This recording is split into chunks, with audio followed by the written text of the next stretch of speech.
ultimately, like, a career is a journey. There's a lot of factors that come into that. There's a lot of inputs that make you pivot one way or another and make a decision about timing or about, location or whatever. And you just have to embrace those. And like, I'm trying to not look back, coulda, woulda, shoulda, right? Because ultimately, like, it's, you only have a certain amount of bandwidth, and like, you gotta move forward. All right, everyone. Welcome to the Most Modern Podcast. We're here once again to establish convening power in the built environment.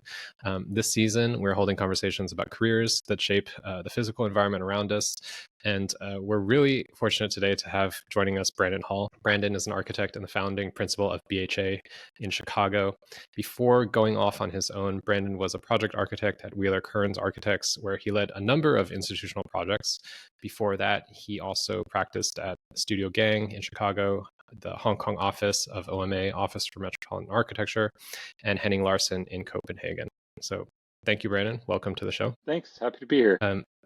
Brandon, you are kind of the quintessential architect in a lot of ways. That's how at least I think of you. And I appreciate that. I think we met a few months ago, and I remember you were showing me some of the details of your current work, and you just seem so fascinated by it. So I thought you would be a great person to bring in to really represent what a potential path, a career path in architecture might be. But you studied at WashU in St. Louis undergrad, right? And then went on to Yale, and then went on to practice at some of the most renowned firms in the world that I just mentioned, and now are running your own office. So in a way, I think you've run through the gamut of experiences at a fairly early kind of moment in your career. But I want to ask you, kind of looking back on your earlier days, what was it? Like, I think so many of us, especially who go into architecture, have that kind of desire or need or fascination that really spurs us to be interested into pursuing architecture later on. So I guess my question for you, Brandon, is who was Brandon Hall before he was an architect? That's a good question. I think my interest in architecture started very young. Maybe I've been called sentimental by family members, so I may tend towards a little bit of sentimentality. My grandfather was a home builder. My other grandfather was an engineer that contributed to building the St. Louis Arch with the Pennsylvania Des Moines Steel Company. So there was a foundation. Parents had always kind of been interested in architecture. My dad ended up in corporate finance and was working for a technology company and doing a bunch of procurement and building projects as part of that. So I think that kind of laid a foundation for me from a very, very young age. And then I was just the kid that was always messing around with Legos and building blocks. And like, I was just always working with my hands. And that translation, I think, worked well. I mean, there's always been an interest in technology on my part and craft. And I think all of those kind of came together to define me as going into architecture. There's a couple different paths to, fulfill your educational credential to become an architect. I did the long, straightforward version where you start as an undergraduate with an architecture graduate school. So to say, before I was an architect, I kind of started with the Legos, went straight on, and here I am now. And was that something that you knew, like in high school, that you wanted to pursue that trajectory? Pretty clear. Yeah, I did the very typical drafting classes in high school. I went to a massive high school in the Chicago area, and so they had everything from a printmaking studio to a drafting class. So I started in, and I think that the initial entrance was like, hey, I could basically, go from Legos and then digital versions of like SimCity and Roller Coaster Tycoon to then like play with the building blocks of architecture. And we were using ArchiCAD, which, was one of the first BIM.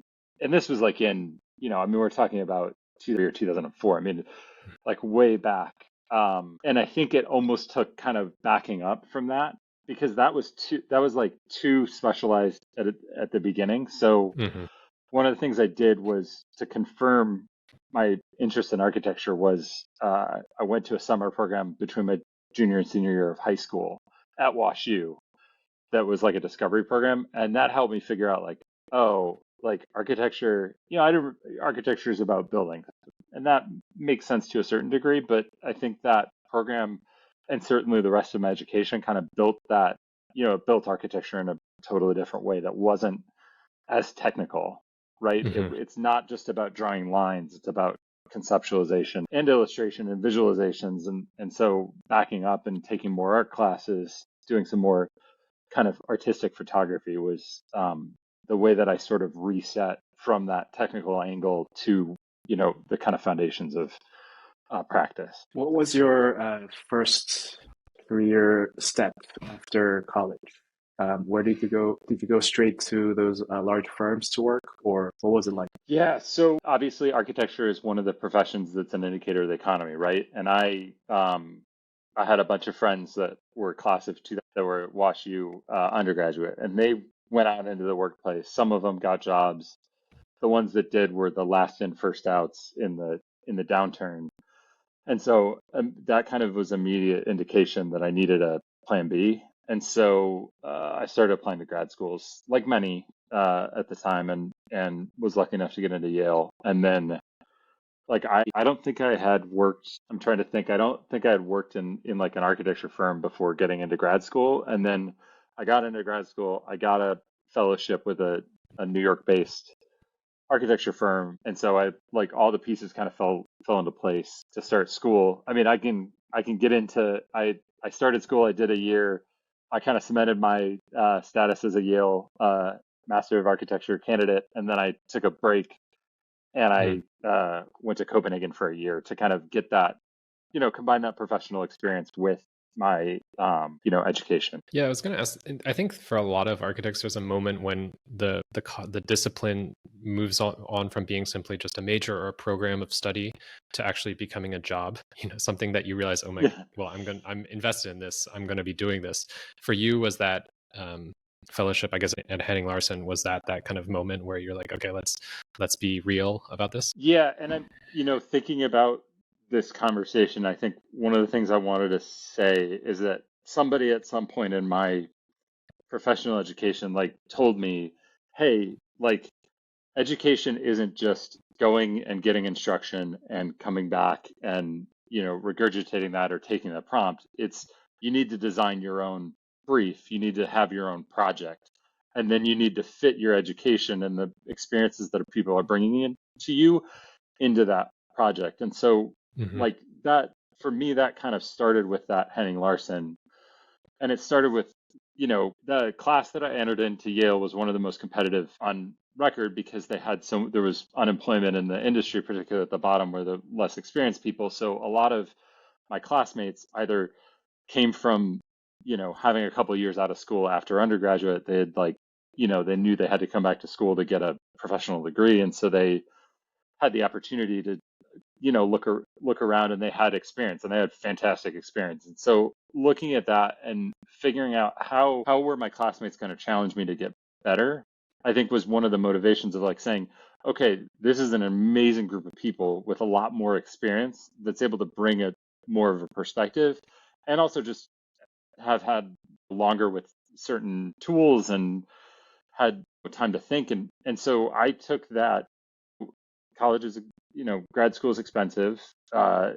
It's an investment emotionally, physically, et cetera, et cetera.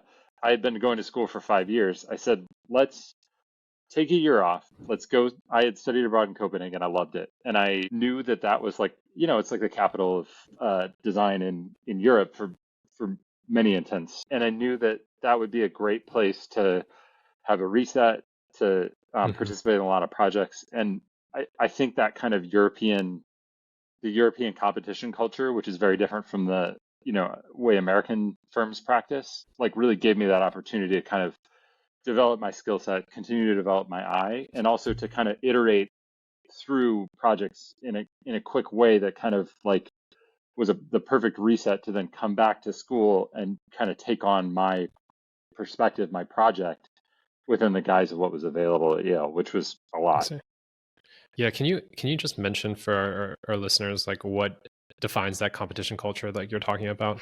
What does it mean? What type of work it entails? Yeah, so in Europe, it's extremely common that, especially for an institutional, cultural, other kind of large scale civic project, there'll be a design competition that may go multiple phases, may be paid, may not. But the European architecture culture is set up where you could have 6 firms pre-qualified for a very prestigious project, The two most memorable ones was a new corporate headquarters for a bank in Copenhagen, and there were three firms participating, and we developed drawings and models and renderings to a really high level where you're basically like something that like a jury could pick the best response to the design prompt and kind of award the contract. And that's there's obviously a ton of labor and a ton of effort and a ton of cost that is involved in doing a competition like that. And so sometimes there's a stipend,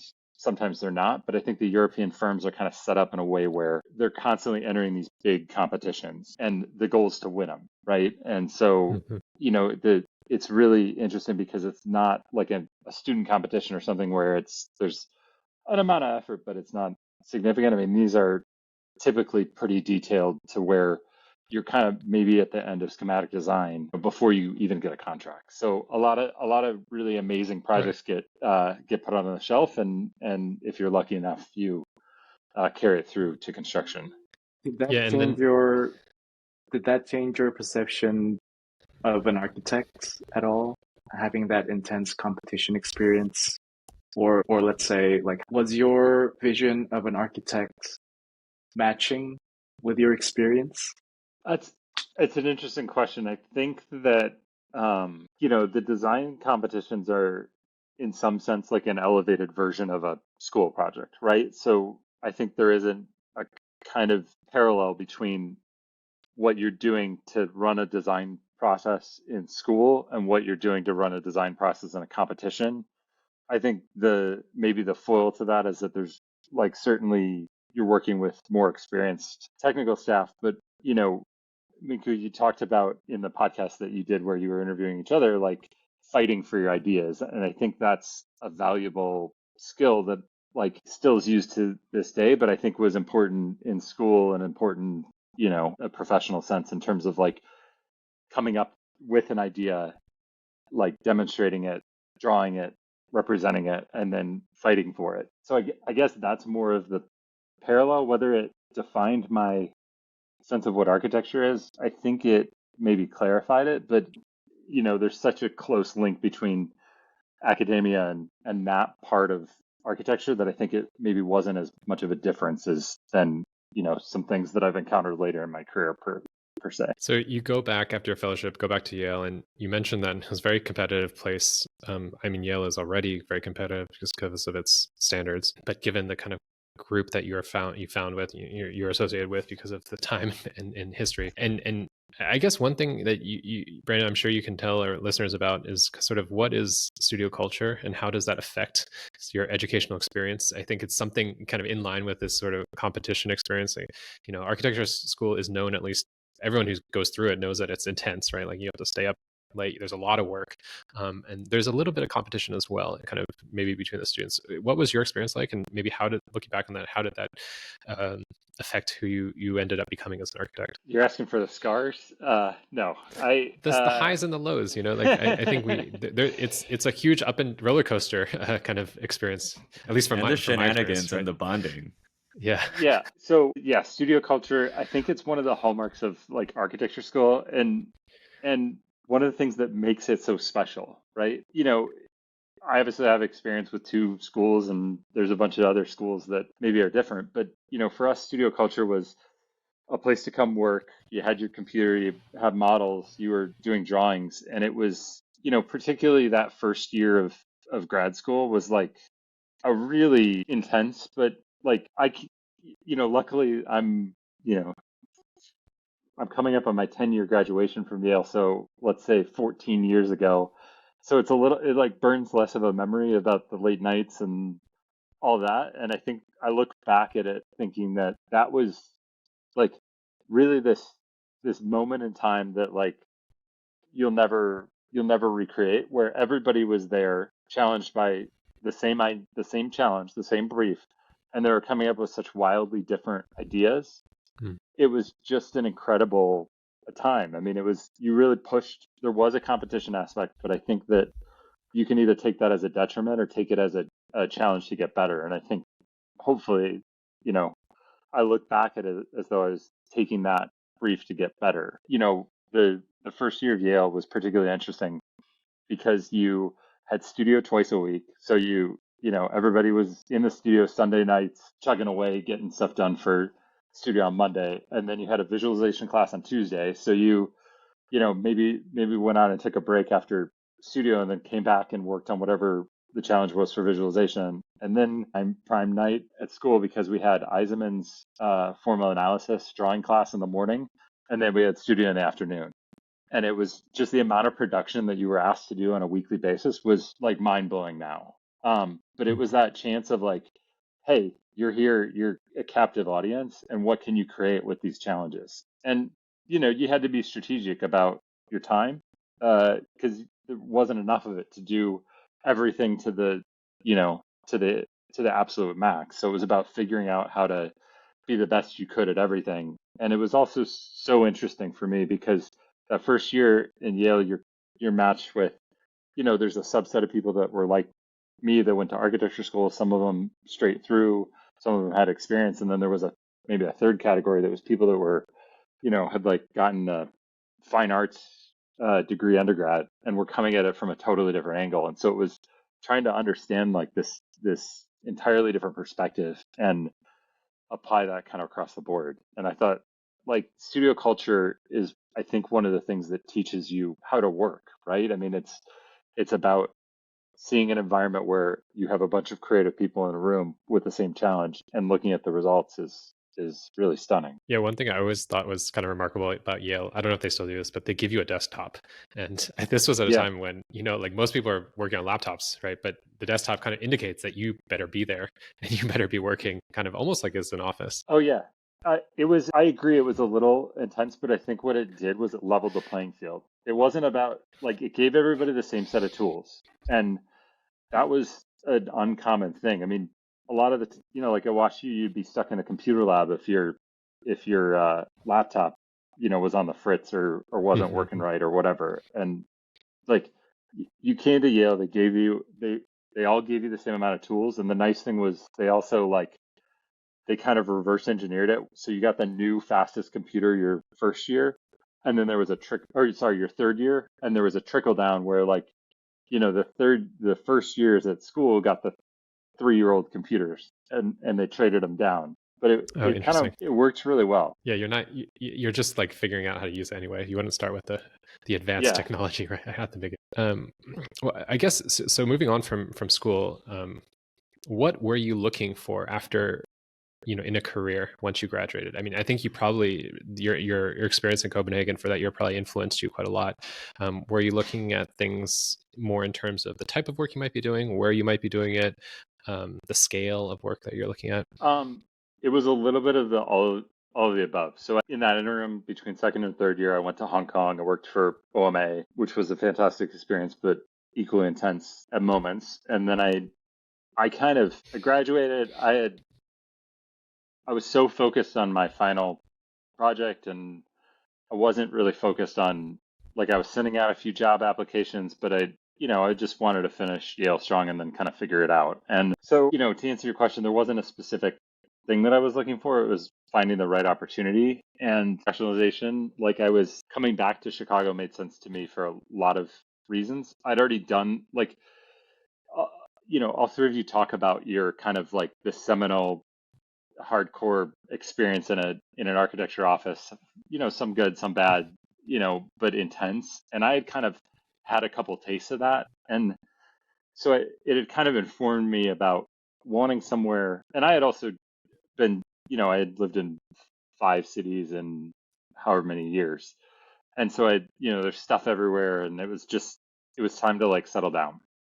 And so Studio Gang struck the right balance. I was very lucky to interview with and get a job there because in some sense it's a hometown. It's that, descendant of OMA. So it's still like a really progressive architecture office. And, it fit the context of how, where I wanted to live and how I wanted to live. I'm, for reference, I'm 6'7". I don't fit in a tiny little shoebox like New York apartment. So that wasn't, like I did that. I did it a couple of times, and I knew that, like, the pay wasn't going to be amazing out of school. Like, right, that's just how it is. And so Chicago hit it, hit a lot of notes for me. I'm from here. I came back here. In many ways, like the funny thing about it is if you understand Yale history, you know that Paul Rudolph is one of the model students for the Yale School of Architecture. And he, went and got experience in New York. And then he went back to his hometown in the Tampa area and did a bunch of projects in Tampa. And our former dean, Bob Stern, used to say that there was like this, not requirement, but it was an interesting way of going is like, hey, go, get the best experience you can and then like go back to your, hometown and like make it better. And so that's maybe one of the directions I went through. Well, Chicago also has this interesting. I mean, I think it's a real advantage. It's the city in America that probably has the best architecture legacy and kind of history, but yet it's also relatively affordable. It's compared to say New York or San Francisco or Boston, it's easier to build there. Was that something on your mind too, like trying to find a place where you could practice? Yeah, I think that I love San Francisco. I really wanted to think about living there, but I think it's a really tough, like there aren't as many architecture firms. Chicago like has this great history and it has space. And certainly the things that I've done, at Studio Gang and certainly after Studio Gang kind of highlight there is some opportunities here. I mean, we struggle with the cost of construction, and the real estate market hasn't, I'm going to hold my flag as the architect in the room. But if you look at the real estate market, like there isn't the kind of ability to, like you go to New York and there's all these like crazy apartment buildings, and there's certainly some of that here, but it's not as much because I think what you're looking at is that, labor costs are still relatively high and market rates aren't as high as, San Francisco, New York, the others that you mentioned. Mm-hmm. And so I think there is a happy medium to be found here, but certainly like the legacy of the Chicago school and all of that are things that are interesting and, kind of connect the academic world to the city. So you worked in Chicago for other firms, for Studio Gang and then Wheeler Kearns for a few years. Was there a kind of trajectory that was there a strategy in terms of the types of places that you're working at there? And was this in anticipation of opening your own firm eventually? Yeah, it was, going back to what I said before about like having a project and finding things that go into it. I think that was, I always knew I wanted to open my own office. I didn't know the timing, like the timing of some of this stuff changed. But I was really excited about working for Genie, had a great time, but I also knew that there were limitations, right? And so, there's like life events that coincide with professional events. So like I was engaged and was going to get married. We bought a house that we were going to renovate and live in. And like all of those things help to contextualize like current challenges, but also like kind of keep me on my trajectory, right? So, I worked for Genie for 3 years. I was running the St. Regis Tower, which at the time was called the Vista Tower. It's the tallest tower built by a woman and the second tallest in our city. So like it was a great experience, great opportunity to really have that kind of like legacy moment of impact. But at the same time, like I found the limitations with working on something so big. All of these, like virtually every project in the office was a 5 to 7 year project by the time you went through, a few years of design, getting necessary approvals and then building it. And for an early career architect, that's a really big challenge because you don't get the cycles and the feedback loop that would exist in other construction projects. And so at some point, like knowing that I was going to take on my own house and not really knowing how to do it, because I had worked in all these big offices and worked on these big structures, I think it was that moment of confrontation of knowing like I still had a lot to learn if like I wanted to achieve this dream of opening my own place. And so I was fortunate enough to just reach out at the right time and joined Wheeler Kearns, which is it's a great office in Chicago, a wide range of projects. And the funny thing is they put me on their biggest project. I was coming from, like a bigger projects, but they put me on their biggest project, which was an art museum down in Arkansas. And that was a phenomenal experience. And it was also like jumping, not jumping to the front of the line, but like I think we were in DD. And so it was like jumping to the moment where like the project budget and goals and all that had kind of been established. And so it was like the chance to like do architecture.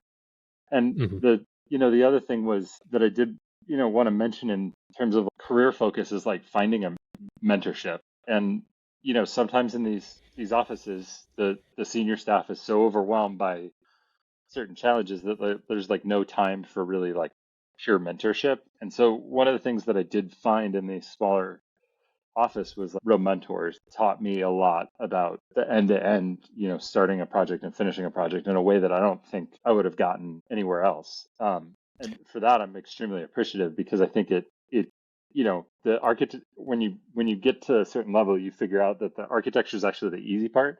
It's the people and it's the situations, it's the contractors, it's the social, cultural, etc. dynamics that really make building tough. It's not the kind of technical stuff. And so learning to manage that stuff and really learn how to practice architecture was a kind of aggregation of all these different experiences, certainly. Yeah, I mean, the stuff you talk about that can't be simulated, right? You have no control over if the zoning law changes or if the economy collapses.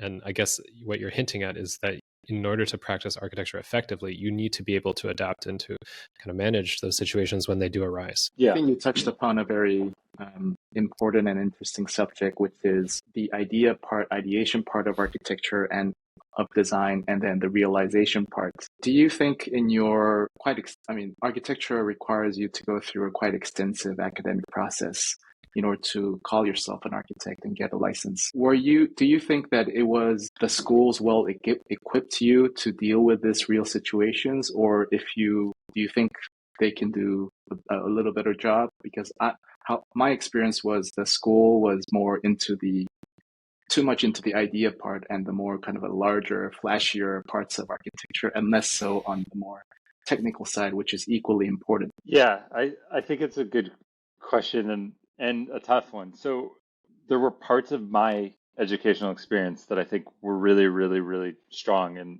relative to others in terms of our professional practice class was like really well equipped me compared to some of my colleagues from other schools just in terms of understanding practice, but certainly the technical side, that's not where schools place their emphasis. I don't know that you're ever going to get to the level of like fidelity that you need to in the course of a semester. It's a hard one. I think it's ultimately at the end of the day, school academia started to equip me with the tools that I needed to run a design process, which I think are, really important. And yeah, sometimes they push the technical stuff, like you'll figure that out. But I think you need both, but I don't think you can get the technical experience in a school format. You have to be out on a job site. You have to be engaged with contractors and subcontractors. And that's the only way you're really going to learn. And so I think, yeah, maybe they could do a better job, but I don't think that that's hindered me. And it's more something like put it on your checklist of things that you need to understand really well to be successful. Right. And even in the practice realm, different offices have their different specialties. And you touched upon a subject that when you're at the larger offices doing really multi-million-dollar, almost billion-dollar projects in a very large scale, you're not the one who needs to be solving the technical aspects of the building. You're oftentimes just a visionary who makes sure that what was planned is implemented properly, right?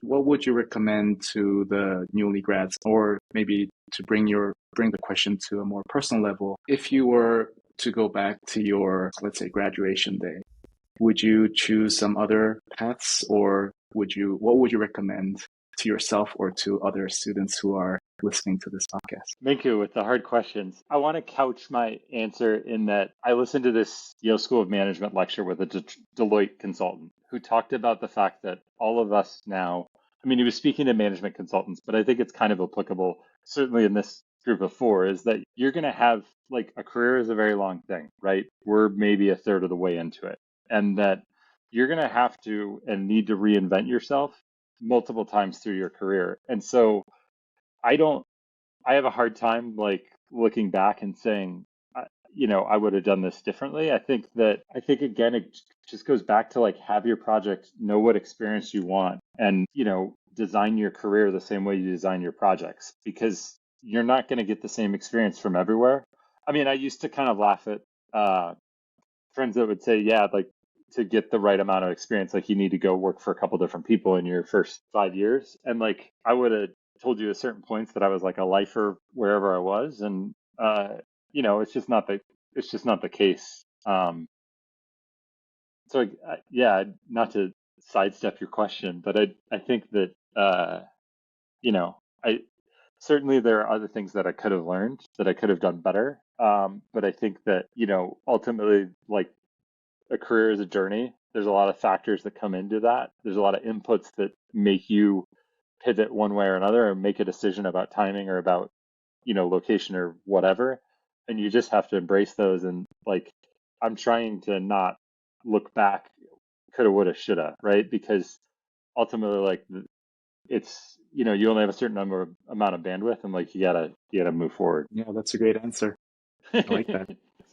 Just dive in. Well, I mean, at one moment you did dive in and you started BHA. So can you talk us through that particular moment in time in your life? You had mentioned that you were thinking about renovating your house, which I think turned into basically your first project. Yeah, it turned into my first and then a fifth project. So let's see. I guess the decision to start BHA was a little bit it was another one of these personal timing things, but it came with the idea that I felt like I had gotten the right amount of experience to be able to do it. And then I was working with the Kearns, and I had asked with their permission to like work on another family member's project, and they had granted it and said fine. So I was moonlighting without actually moonlighting, like, because they knew about it and everything was separate, and it was very clear, like I was playing by the rules.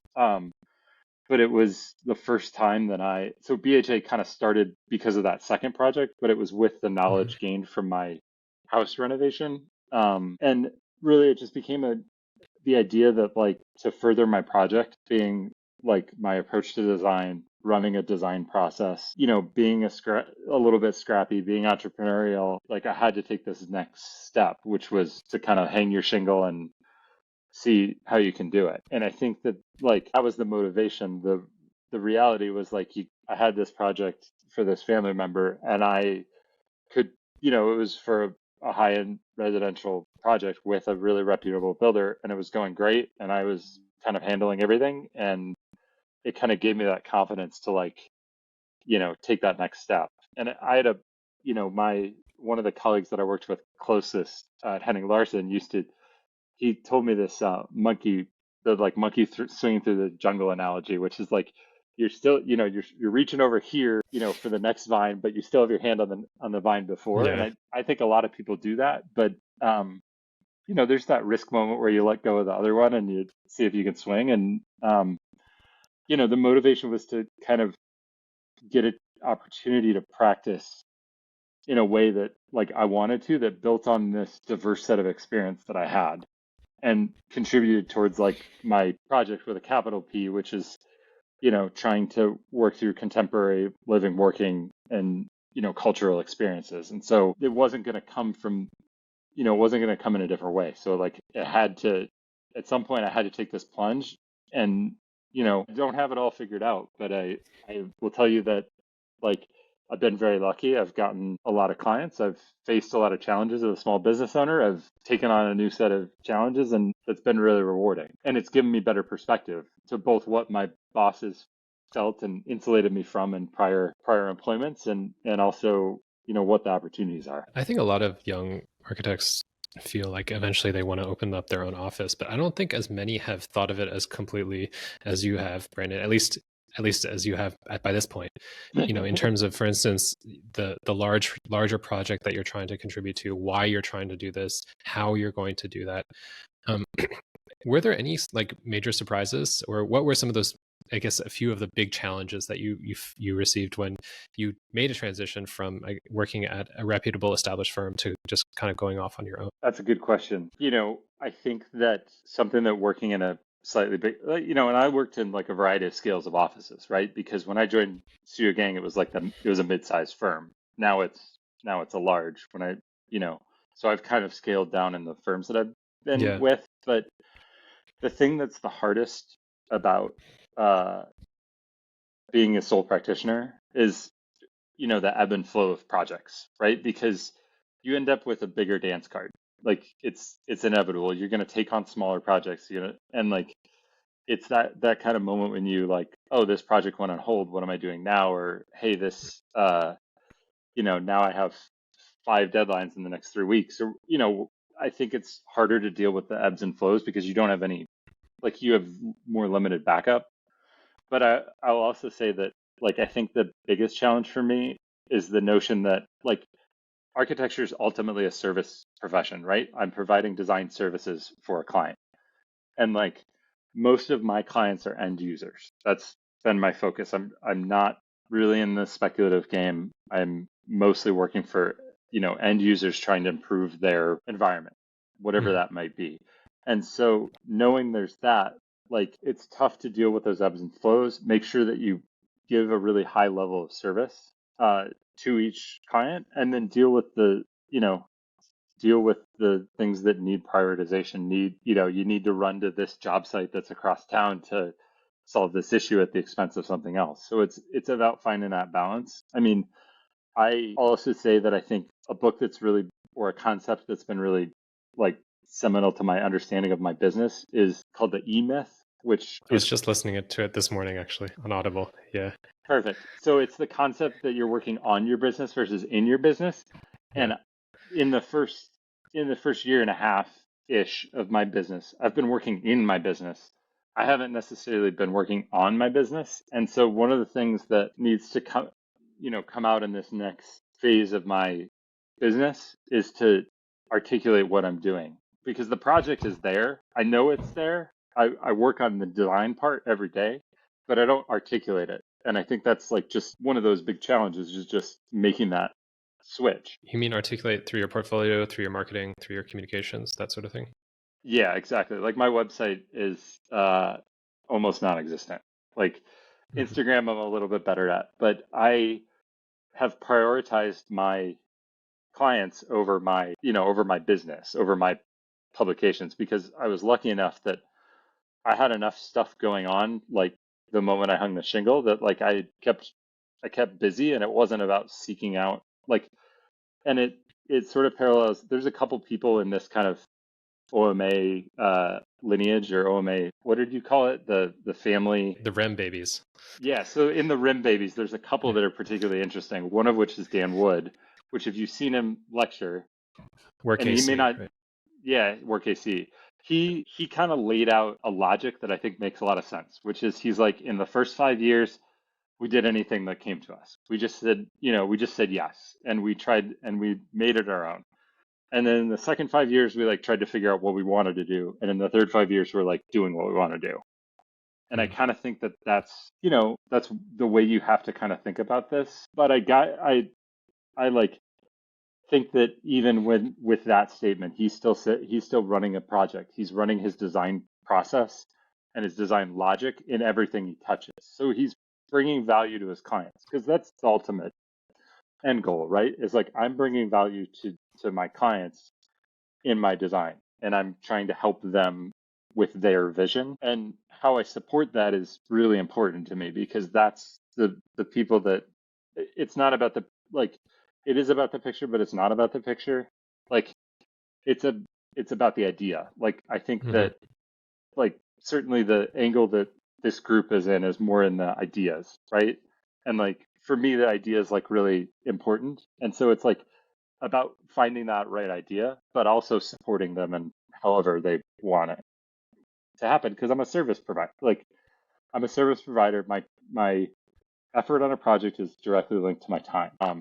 And that's actually something, like, just to ask myself a question that I think would be helpful for the audience is like, let's talk about the limitations in architecture that may contribute to low salaries at the beginning, and may like, and ultimately like kind of are foundational to the way that the practice is, right?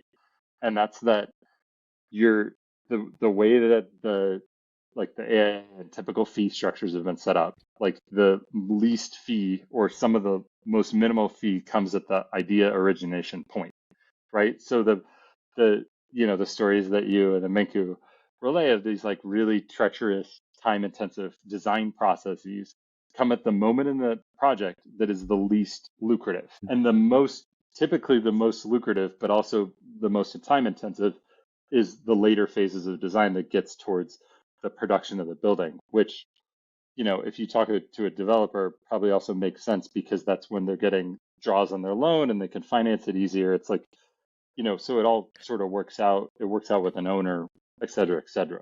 But when we come back, like, to the way that fee structures are built, even if they're a fixed fee or an hourly project or, a percentage of construction costs, it's still all going back to your foundation of time. Yeah. And time costs money. And I think that was something that I didn't understand early in my career because I didn't have a complicated life. I didn't have a lot of needs and I didn't have a family, and now I do. And it's, you have to think about all these things in terms of the effort that you're putting out, the time that it's taking, and how that contributes to your firm's profitability. And the thing that I would also say that was interesting in my career is that that kind of fee structure became more and more transparent the further I went through my career working for different people. And so knowing, starting to connect the effort and the hours that I'm doing to the income received is, I think, kind of fundamental to our understanding of labor, but also the understanding of the practice that you're doing. Not to get totally philosophical, but I think it's important because it's ultimately we talk about these limitations, low pay, long hours, et cetera, and I don't want to harp on that because I think it's kind of ultimately architecture is making a prototype every time you make a building. You build a piece of software, the piece of software cost is $1 million to start, and then it's basically free for the next however many versions. You build a building, it's still the same cost if you're duplicating it again and again. So where architecture fits in with this labor economy with production is that you're still needing to run this design process, needing to do all of these things to obtain regulatory approval, to provide the contractor enough information to build it, to protect the health, safety, and welfare of your clients and the community. Those are all things that are never going to change. Things that will hope, maybe our processes are getting faster. You're taking less time. That's where we need to focus, is on things that make it faster for us to do our jobs. But, I don't think it's my mentor used to, and I'm actually I'm going to a high school this evening to talk at one of their networking events. And the thing that my former employer always says to them is architecture is interesting because a robot will never take your job. But is it true? Because there's a lot of people who think that they can make robots that will take at least part of our jobs, right? Automating drawing sets and things like that. So from your perspective, what is the aspect that is quintessentially organically necessary? What is that part of architecture that needs to come from the kind of individual human mind? Yeah, I think it goes back to that concept, coming up with an idea that so uniquely solves your client's needs that it and fits, an aesthetic objective, a cultural objective, what have you. That's the part that goes back to studio, right? It's how do 50 different people solve a problem in such unique ways? I think that's where that's why this is a creative industry, and what separates it from being an accountant or whatever, or a lawyer. And I think the value is there, but I also think the value comes on the back end, because ultimately the labor that you see at a job site isn't there's all these ideas about how to make it faster, but until we start building in a totally different way, I don't think there's a way to improve efficiency at a job site much more than it already has with BIM clash detection. It's still people putting pieces of things up on to make walls or to make ducts or to make pipes. That part can't change, or hasn't been able to change, because of the way that we construct things for them to work for us.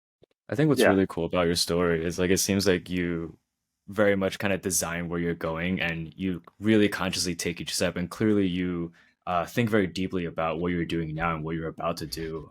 So I guess I want to know, in the next 5 years, what is your big audacious goal for? It's to develop a language and be able to articulate the process that I run, the ideas about what makes a good concept, and then deploy it in a way that's adds more staff. But I think that the thing that I want to do differently than maybe prior employers is like the thing that I really like about being a sole practitioner, a small office, is that most of the time, like when I'm working until, whatever o'clock at night, like there's a direct relationship between like fee received and that effort.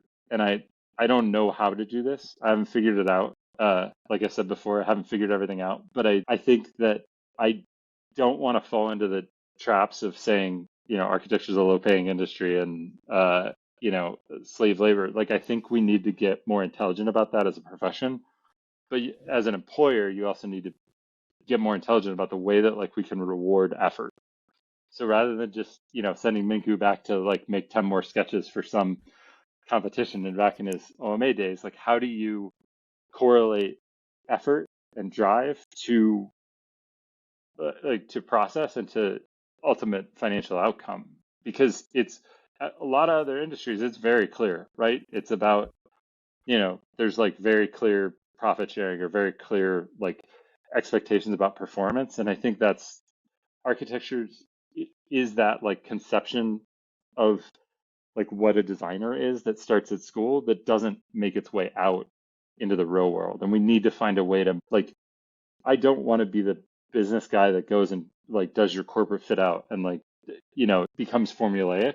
Like I want to have a design process. I want to engage with an end user, but I don't think that can exclude me from being really smart about how a business is run and really smart about how employees are treated and how projects get done in a, in the right way. Yeah, I mean, another way to look at it is architects are supposed to be creative with their work. I personally would like to see more architects be creative with their business and try to figure out new ways to do things instead of relying just on precedent, which, I'm not going to say it didn't work at one point, but it's harder and harder to do with right now with just the way the world has moved on, the way other industries, like you say, Brendan, are dealing with the same issues of running businesses and motivating and rewarding. I do feel that the industry would do better by kind of creating new processes for that. And to be honest, the end goal is probably that we actually have a better world, because the architects are the ones who are making the buildings in our world, and with issues like sustainability and just nice places, right? Like the better we are to ourselves, probably the better our world becomes because of our work. So yeah, I think the concept of stewardship is one that is lost sometimes in architecture. Like, and stewardship's both like stewardship to a process, but it's also stewardship to like not handing your client a maintenance obligation or a really tricky, complicated system that they can never work on, or handing a ceiling that you can never get to the widget that's hidden behind it, but you might need to. Like, there are so many things in this industry that we could be smarter about. And from, sustainability, certainly, but, even just in giving our clients, giving our contractors, giving our, world these buildings that will be easier to work on, so they will last and be stewarded better. Absolutely. I think this has been an amazing conversation, Brandon, much deeper than I initially thought it would go. I mean, you obviously have thought a lot about your own job, your own career, and what your purpose is, which I think is incredibly inspiring. Would there be any suggestions for people who are trying to go through that process themselves right now, whether they're architects, developers, anybody listening, that you would say broadly has helped you kind of move through your career in a way that I imagine has not always been seamless, but has landed you at a point where you can now look back and say, I did this, I thought about this?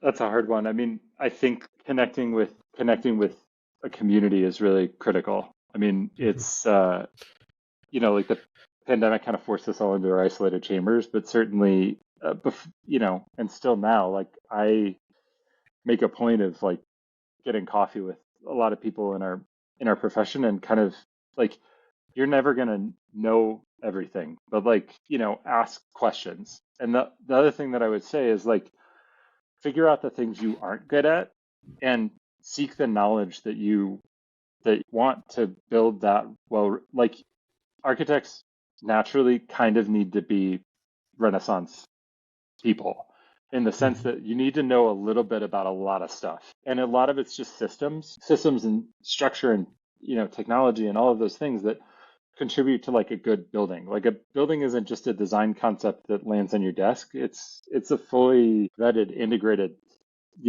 thing, thinking all the way from the start to the finish. So it was interesting getting ready for this because I truthfully don't listen to a lot of architecture podcasts. Like I listen to the podcast to get ready, but I will say that I think it's important. A lot of people like to treat our profession as very insular. They like to gather in insularly, and they like to, they'll bolster architecture through the collective of architects. And I think that I've never been that way for a few reasons, but one is that I just have a diverse interest set. But I think to challenge your listeners, I think if you're one of Alex's students and he sets you up to listening to his podcast, then like you need to go out and experience a lot of different things, but you also need to seek out the knowledge that will help you. Like, so when I started my first home renovation, I'd been around homes my whole life. My parents had built a house that was maybe one of the contributing factors that I didn't start with in this conversation, but I think one of the things that cemented was just seeing, studs and brick and windows. Seeing the process, yeah. Yeah, seeing that, like, learn as much as you can. And I will say that the design the construction community, like particularly the Build Show Network and like those sorts of things, have like really started to disseminate information in a much more transparent way than like architects ever like would, because they're not competing with each other. And I think the thing that, like, we were all really competitive with each other in school, and I think we need to be less and less competitive as we go out and support each other. But to that end, I also think that you need to find the knowledge that you can to fulfill your project, your mission, your subset of information. And that's going to be, going and looking at resources that you wouldn't anticipate, learning skills. Like, one of the weird things that I've learned to do in the pandemic is build my own computers, because I like to tailor the computer the way that I want it to perform for my architecture isn't something that comes straight out of a box from a big manufacturer. And so I've like learned to build computers. And that's just like a weird example of like, I think the challenge should be don't be so singularly focused that you lose sight of the greater goal, but also the greater challenge of like, like I said before, you have to learn how to work with people, because those are the ones that you're going to convince to pay for your designs, and you're going to help them build it. And when they get a cost estimate, like, you have to have the emotional intelligence to like know how they're feeling. Like that's a different skill set. Just know that it's not about like, I think the most successful people in this industry don't just have their design as a singular focus, but they're able to kind of bring a lot of different subsets of experience to helping their clients. For sure, yeah. Well, Brandon, I have to thank you for joining our community that we're trying to build here. I mean, we share common goals, and I think we feel that architecture and built environment in general is just too siloed. There's too many walls that have been built up, for better or for worse. And so I think this conversation has been extremely insightful. I mean, just to hear about your the way you come at your work, your practice, your hopes and aspirations for yourself, but also for this larger community that we're trying to reach out to. So just want to thank you for that. And if our listeners want to find more about you or about your work, where can they find you? Yeah, so aforementioned, my website's not very good, which is bha.works, WRKS, but also my email's brandon@bha.works. Like, happy to continue the conversation there. And I'm on Instagram as well at bha.works. So Awesome. I appreciate this conversation and this platform. And, it's a really interesting, I appreciate the moment to kind of step back and take this holistic view, because I don't think again, the working on the business, working in the business, this is working, for me, this conversation was a working on the business. And I appreciate that opportunity. No, of course. You're always welcome to join us. Well, thanks, Brandon. Appreciate it. It was awesome.